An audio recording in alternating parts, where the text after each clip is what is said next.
Hello, this is Jonathan Engelsma, and I'm going to be your instructor in this course. You can think of this course as a sort of boot camp where we're going to do a deep dive in iOS development. That's Apple's mobile applications platform. And in particular, we will be using the Swift language. But before we do that, let me give you a very brief introduction to mobile app development. In particular, I want to look at mobile from both past and present as well as future. And I want to motivate you a little bit. So we'll talk about why you should learn to develop for mobile platforms. And then to help us get oriented, I want to talk a little bit about the broader mobile development landscape. In other words, what are the different ways we can get content on these mobile devices that are such a big part of our lives now. And then we'll kind of get oriented and figure out exactly or see exactly where we will be spending all of our time in this course. And that, of course, is on iOS development. And so I'll just briefly talk about that today, why we've selected iOS for this course. For example, maybe over Android or another platform. What are the benefits of using iOS, and why should you care about that particular platform?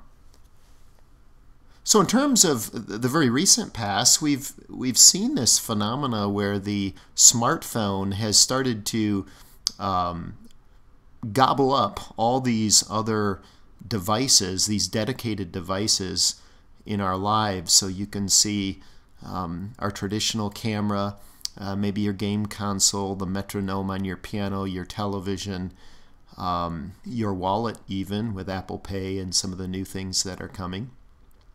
And the cell phone, of course, originally was just a full duplex voice communication. In my own prior life, when I worked at Motorola, we used to, in the mid-2000s, as phones were starting to become computers in our pockets and purses and not just dedicated voice calling, we used to refer to the cell phone as the device formally known as the cell phone. Because as soon as we got color screens and we got application processors and application SDKs and the ability to write apps, this phenomena that we now see all around us, where a lot of the dedicated devices now take the form of apps on our cell phone. So the cell phone is this sort of Pac-Man that's gobbling up all these devices, if you will, and turning them into software.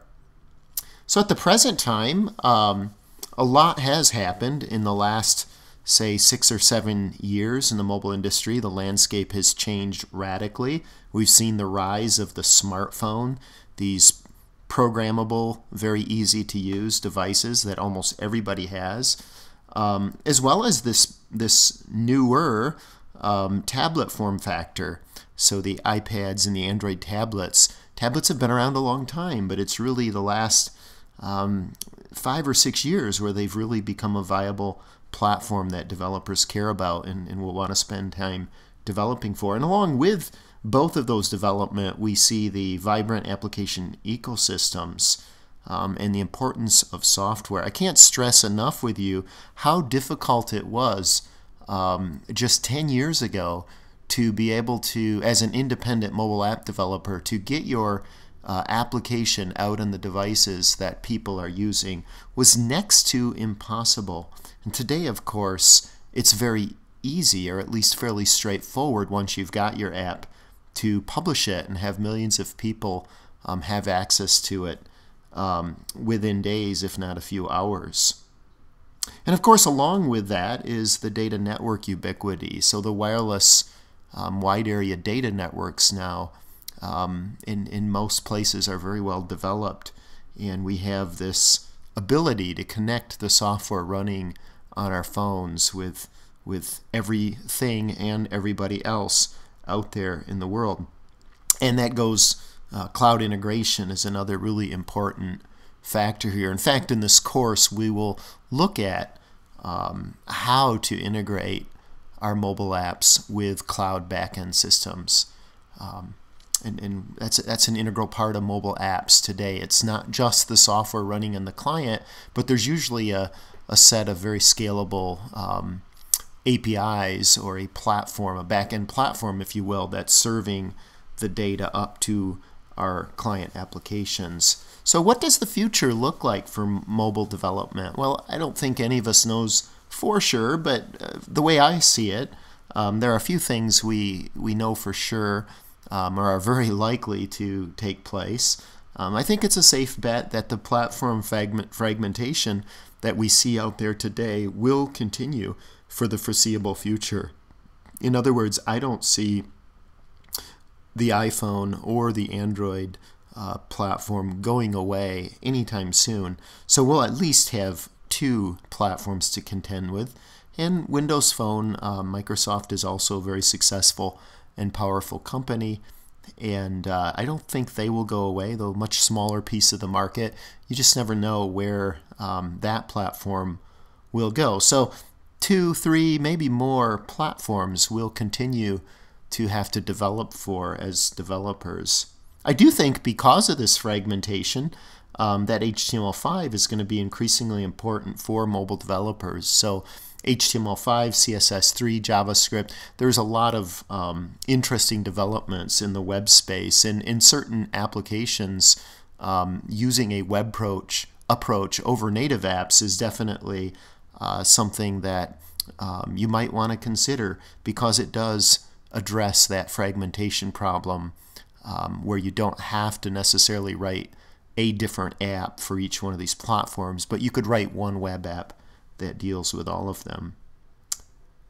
I think this machine-to-machine, device-to-device category is going to continue to heat up, where future applications integrate with other things around us, but also applications that span multiple devices. So instead of just an app running on your device, there might be an ensemble of devices, and the application actually spans those devices. So collaborative type apps. We're seeing in education smartphone apps to take the place of dedicated clickers in the classroom to get real-time feedback from students. And I think this kind of collaborative applications that involve multiple devices is something we're going to see more of. And then, of course, the health category is pretty interesting right now, and will continue to be. So everything from Fitbit to Apple Watch and all kinds of interesting applications.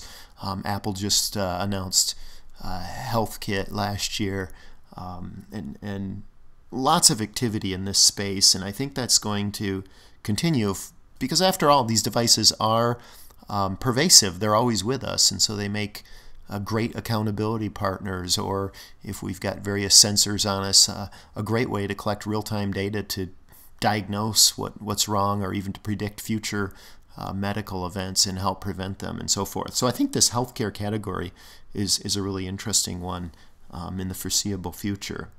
So why should you develop for mobile? Well, let me give you a few reasons. First of all, mobile development is a huge opportunity. And there is a shortage of skilled developers. When I say skilled developers, I'm talking about developers that really understand platforms like iOS and Android and can create applications and be productive on those platforms. There's more apps that need to be written right now than there are developers. So there's a lot of entrepreneurial opportunities out there for people that have interesting app ideas and the wherewithal to get them implemented. But on a more personal level, I think mobile development is a lot of fun. Years ago, I started working at Motorola in the infrastructure division. We built radio equipment for cellular phone networks.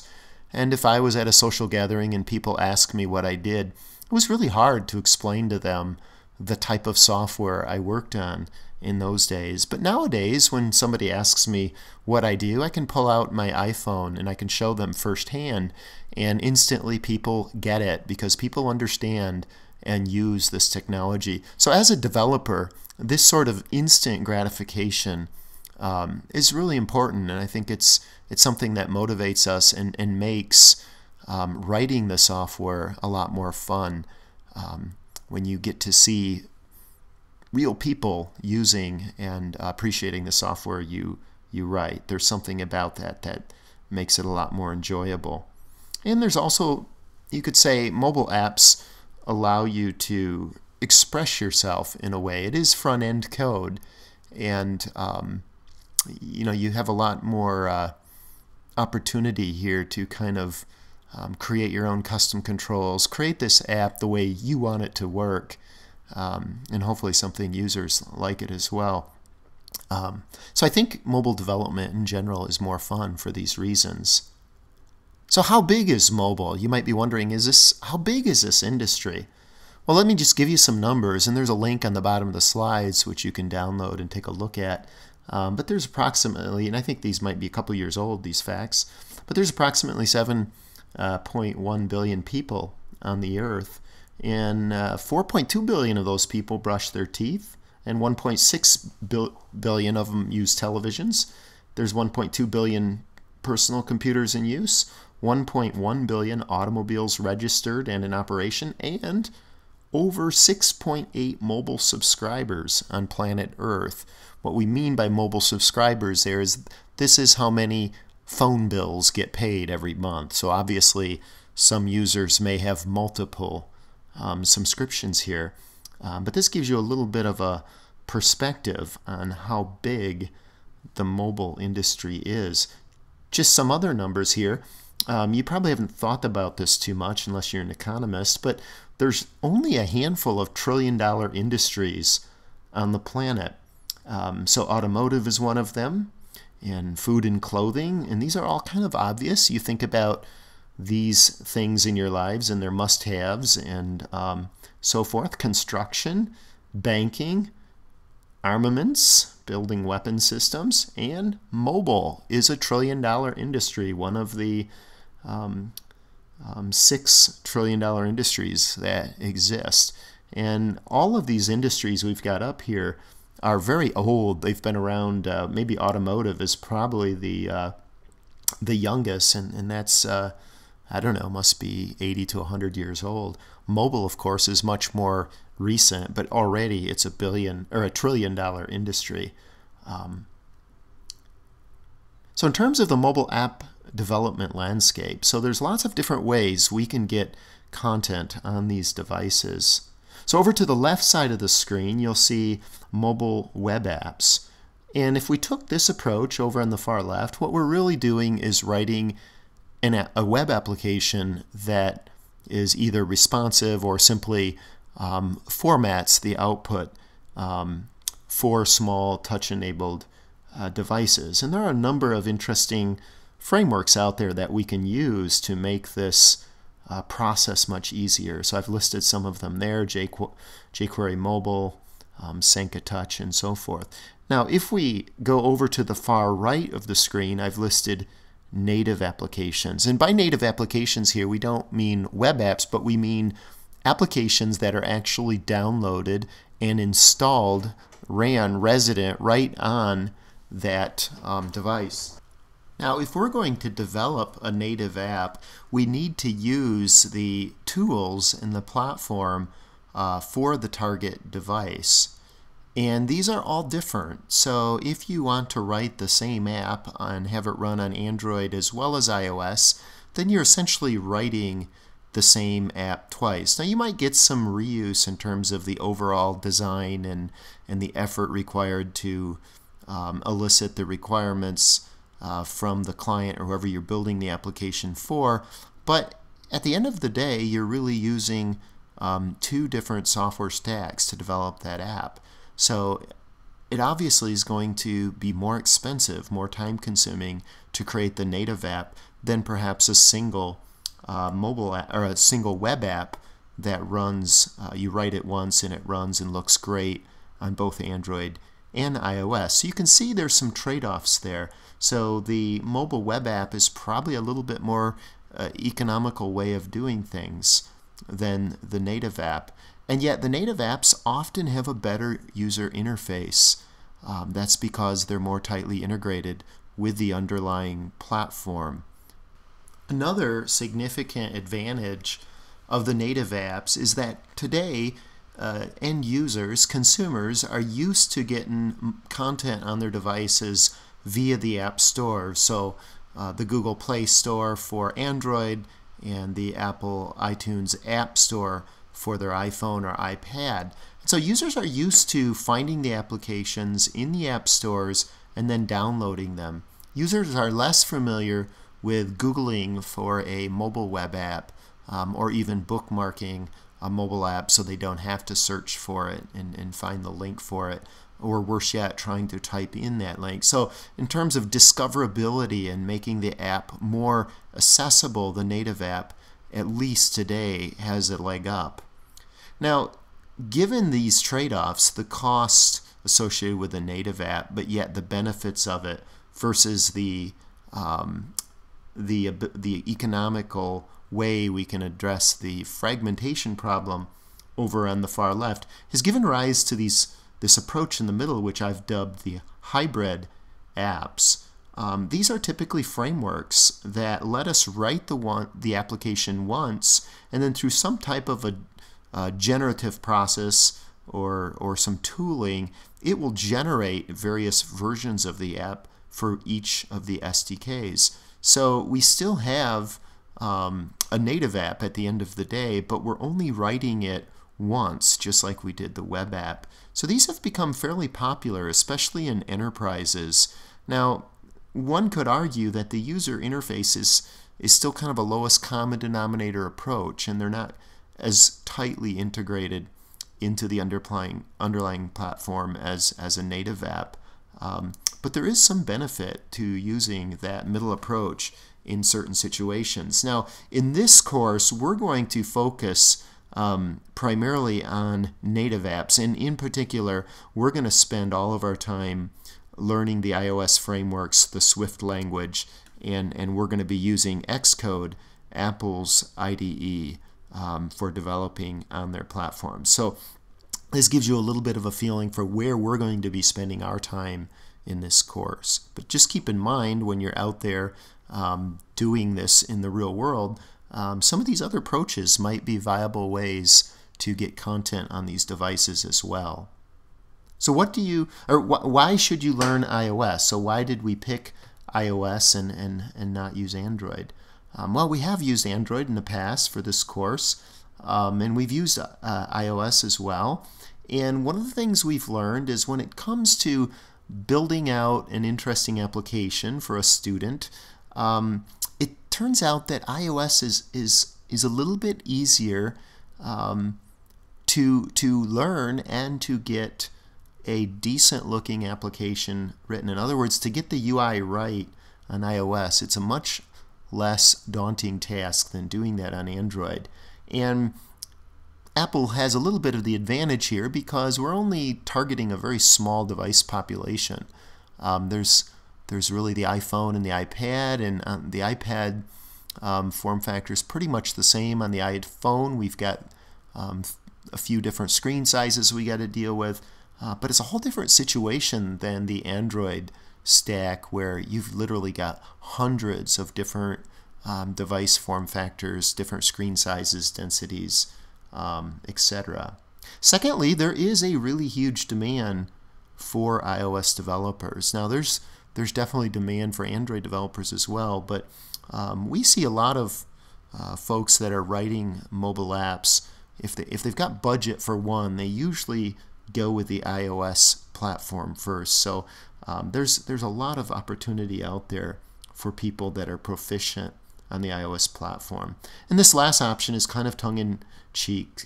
All the cool kids use Macs. The real truth is, in the School of Computing here at GVSU where I teach, we now have a couple of Mac labs available to computer science students. So it's made it possible for us to teach iOS, which is another reason why we're using iOS. So what do you need to do iOS development? Well, first of all, you need a Mac.